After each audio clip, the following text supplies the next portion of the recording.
नमस्कार, आप देख रहे हैं डीसी न्यूज इंडिया और मैं हूँ आपके साथ दिव्या। अगर मेरी हत्या हुई तो ईरान पर ऐसा हमला होगा जिससे पहले कभी नहीं हुआ।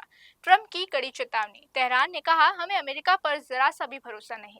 अमेरिका और ईरान के बीच तनाव एक बार फिर बढ़ गया है। अमेरिकी राष्ट्रपति डोनाल्ड ट्रंप ने तेहरान को अब तक सबसे बड़ी कड़ी चेतावनियों में से एक दी है।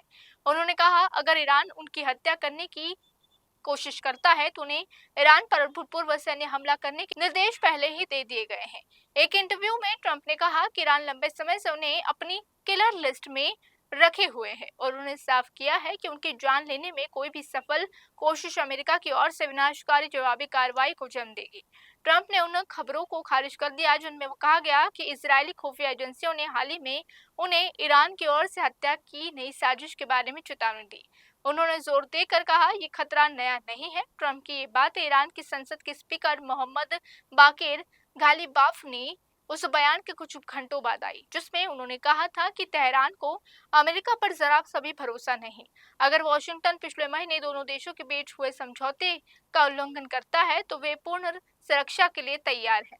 इंडोनेशियन फिलीपींस कंसर्वेटिव असेंबली के स्पीकर अहमद मोसबानी के साथ बैठक के बाद एक आधिकारिक टेलीग्राम पोस्ट में गालिबाफ ने बताया कि उन्होंने हालिया शांति वार्ता के दौरान अमेरिकी उपराष्ट्रपति जेडी वेंस को ईरान के अविश्वास के बारे में सीधे तौर पर बताया था। ये तीखी बयानबाजी ऐसे समय पर हुई है जब वॉशिंगटन और तेहरान के बीच बातचीत को फिर से एक बार शुरू करने के लिए राजनीतिक प्रयास शुरू हैं। इससे पहले शुक्रवार को ट्रंप ने पुष्टि की थी कि ईरान के नई बातचीत के अनुरोध के बाद अमेरिका बातचीत जारी रखने की सहमत हो गया है। हालांकि उन्होंने फिर दोहराया कि वॉशिंगटन अभी भी दोनों देशों के बीच युद्ध विराम को खत्म करना चाहता है। ऐसा मानता है।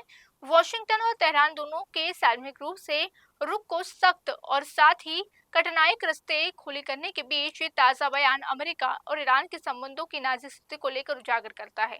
इससे नई चिंताएं पैदा हो रही हैं, क्या बातचीत इस क्षेत्र में किसी और बड़े सैन्य टकराव को रोक पाएगी या नहीं, ये तो वक्त बताएगा। तो अभी के लिए बस इतना ही। देश और दुनिया की तमाम बड़ी खबरों के लिए रुकिए डीसी न्यूज इंडिया।